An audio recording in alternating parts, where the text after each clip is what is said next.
Welcome to Bible Study with Fred.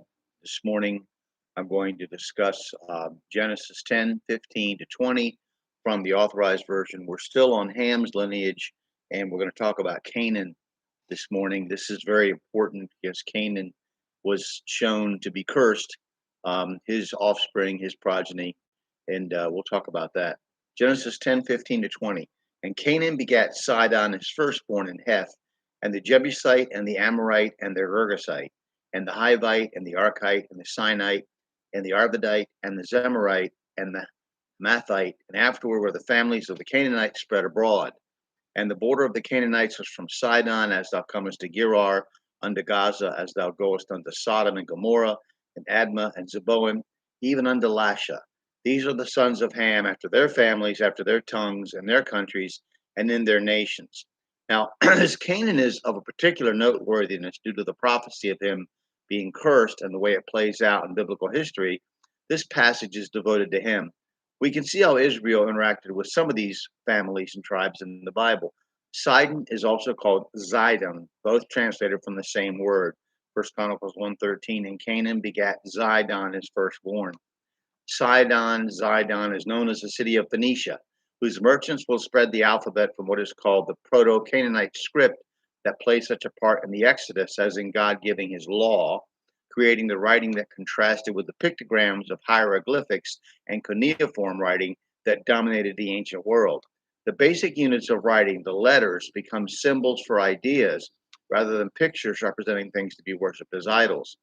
A, instead of a symbol for a bull or an ox, is Aleph in Hebrew and Alpha in Greek, and A for modern purposes. A good study for this is Mark A. Uachnan's Mysteries of the Alphabet. The Phoenicians spread the alphabet and their pernicious religious practices, even to the sacrificing of 300 babies to Baal in one day in Carthage as a plea to that devil to end a Roman siege, probably started during their sojourn in Babel or Babylon, sailing around the world, trading from England to Somalia to Australia, and perhaps even the Americas based on some limited archaeological evidence of Phoenician coins and other things.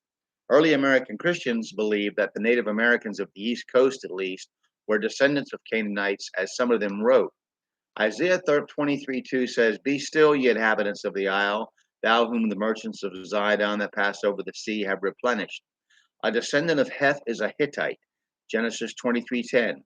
And Ephron dwelt among the children of Heth, and Ephron the Hittite answered Abraham in the audience of the children of Heth, even of all that went in at the gate of his city, saying, and then there was 2 Samuel 11:3. And David sent and inquired after the woman, and one said, Is not this Bathsheba, the daughter of Eliam, the wife of Uriah the Hittite?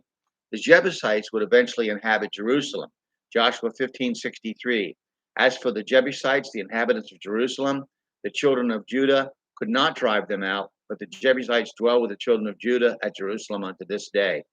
The Canaanites, in developing their religion that included temple prostitutes called whores, depending on the context, for women, and sodomites for men, in practicing bestiality, child sacrifice, and other abominations, will have been condemned in God's foresight as inheritors of their ancestor Ham's notorious character.